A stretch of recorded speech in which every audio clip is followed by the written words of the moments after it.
Is stereo as we know it dead? Well, with the emergence of Atmos and the industry really pushing it hard, it may be, and it may be sooner than we think. But there's a lot to consider, so let's discuss the details.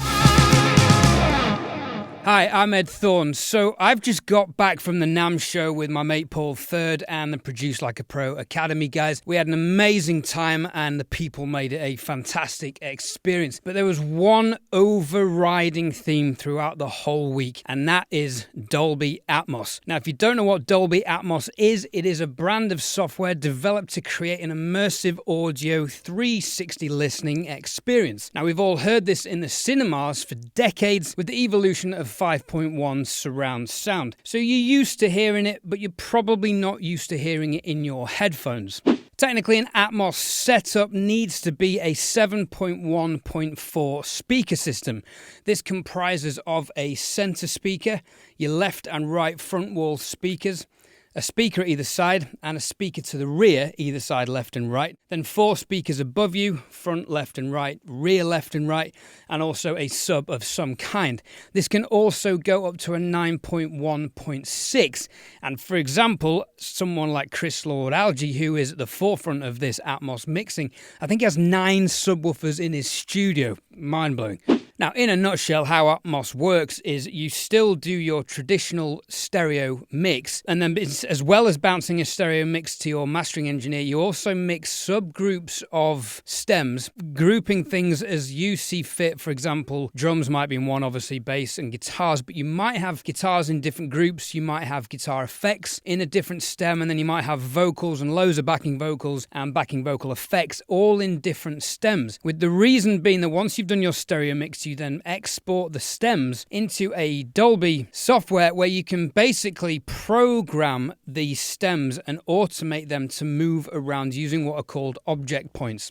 Now, the DAWs that support this at the moment are Ableton Live, Pro Tools, Logic, and Nuendo. And I had my first experience of this in LA at the NAMM show. First of all, it was an Apogee Genelec setup, and Apogee Studios over there. And I'll be honest, the most impressive thing initially was the Genelec subwoofer. The Atmos, the stuff moving around was interesting. I really felt it worked well on vocals and strings, and it could be used to taste for some percussive elements moving around and some delays swirling and things like that. But my initial impressions, I wasn't blown away. We then heard it in a smaller room using an iLoud setup. We'll talk more about that in a minute. And it seemed to work better in a smaller room, but it became more apparent just how much you need to be in the central listening position to really appreciate the movement and how Atmos works.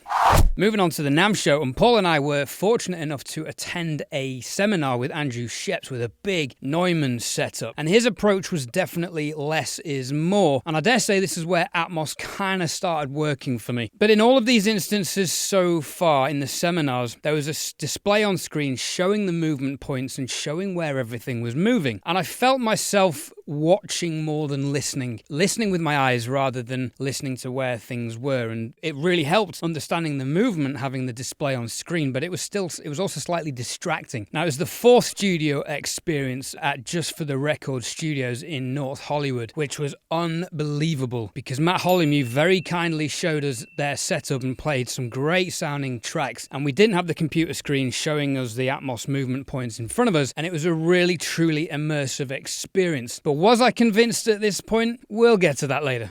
I also heard Atmos in the Apple AirPod Max headphones for the first time. Now, bear in mind these are binaural, which is different to Atmos. Atmos is the immersive environment. Binaural is basically in your headphones, and as far as I can tell, the effect was a lot more subtle. You couldn't quite tell that things were behind you. It was trying to get behind you, but they weren't physically behind you because you've just got the speakers either side of your head there. So it's a strange experience, and in my opinion, it doesn't quite translate to headphones. Paul's got a very good video about all this on his channel as well, so definitely check that out if you can.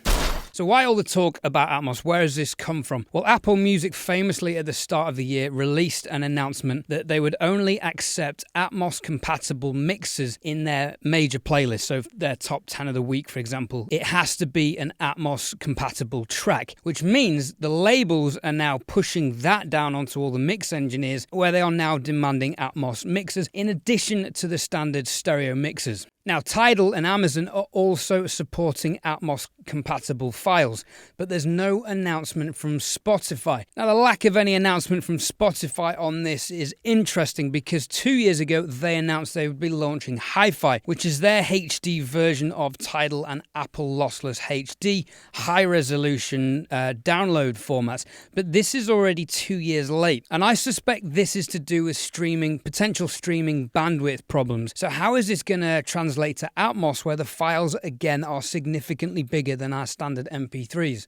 Now, if you're considering Atmos, there are a few things to bear in mind. One of them is that there are only a handful of audio interfaces compatible with the Atmos software for multi-speaker setups. The X16 from Universal Audio, the Apogee Symphony 16x16, I think, and the Avid Matrix interfaces. But for now, these are quite expensive. The UAX16 is the best value for money at about $3,200/$4,000, and the others are over $5,000 or $6,000 and dollars. So it's not an easily accessible subject at the moment. You also need 12 speakers. Now, for me, for example, I have two KH120s and a 750 sub. I'm still going to need another 9 speakers. Now, if I want to keep them Neumann, that's going to get expensive. However, IK Multimedia have released a package called their iLoud. Basically gives you all 12 speakers. Now, they're low-cost speakers. You're buying a lot of them, so they're not massively expensive per unit. So the sound quality isn't phenomenal. But from what I heard in LA at the Apogee Studios, it's actually quite good. And by the time you've done the stereo mix where you need the real fidelity and detail on your good stereo speakers, you just really need the Atmos for movement. So potentially it's a good system.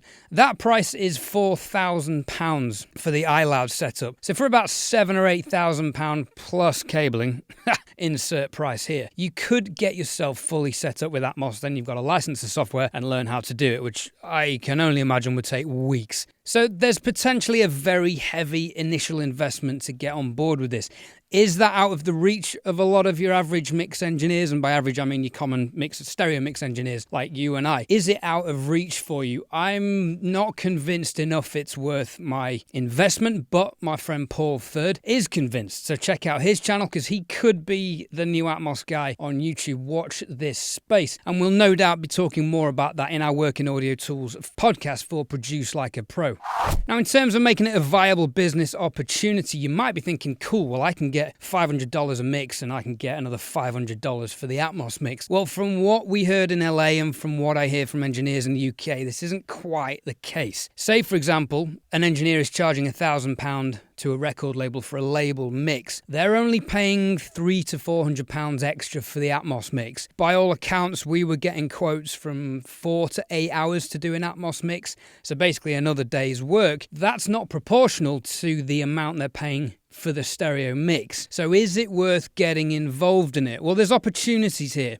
There's an opportunity if you just want to become an Atmos mix engineer, because guys like myself who probably won't invest in this will farm out to people. You know, if Paul gets his setup, I'll be ringing him saying, dude, can you be my Atmos guy? Because I trust him and I trust his ears and I think he'll do a great job. I know he will nerd out and get a ridiculously good sounding setup with it, because I don't necessarily want to put in the investment. Now, my concerns with all this is if the labels are forcing prices onto the mix engineers, they're the ones saying, no, we're only paying you £300 or £400 extra. Is this devaluing the industry? Is it diluting what people are delivering? Are they having to do more work for the same or relatively less money overall? You know, who knows? Let me know your thoughts in the comments below. I'm not convinced this is a good move. I feel like the industry are pushing this on mix engineers, and I don't feel like it's coming from consumers. It's not consumer driven. The reason it's not consumer driven yet is because it's a new platform, but also because binaural headphones, for example, the Apple Maxes, unsurprisingly, Apple are the ones pushing this, maybe to support their headphones. But yes, binaural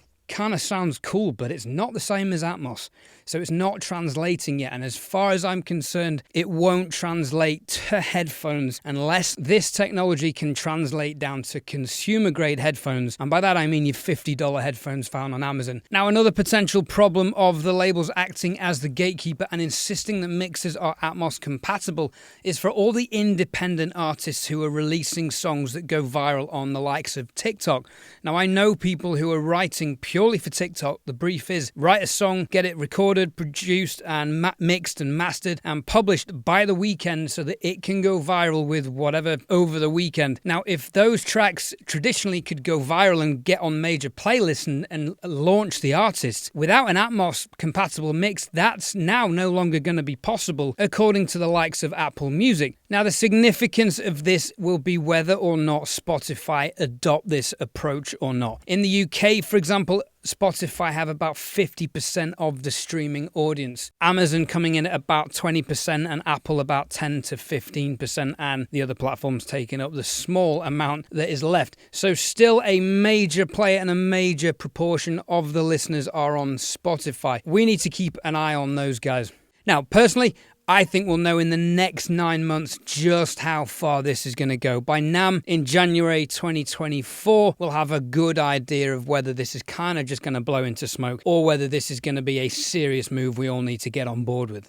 Personally, I don't see it taking off. I see it being a niche, just as 4D and 3D cinema experiences are, just as vinyl is for audio and for hi-fi audiophile quality sound. I think it's going to fit into one of those little niches outside of stereo. So is stereo dead? Personally, I don't think so. I think the majority of us can continue working as mix engineers in the stereo format. And if you get asked to do a Dolby mix, then great, we can pass it on to people like Paul. Guys, let me know your thoughts. Let's get a discussion on this because everyone's talking about it and it has the potential to majorly significantly affect how we both work. Leave your comments below. I look forward to hearing from you. It's been emotional. It's been Atmos. I've been Ed Thorne.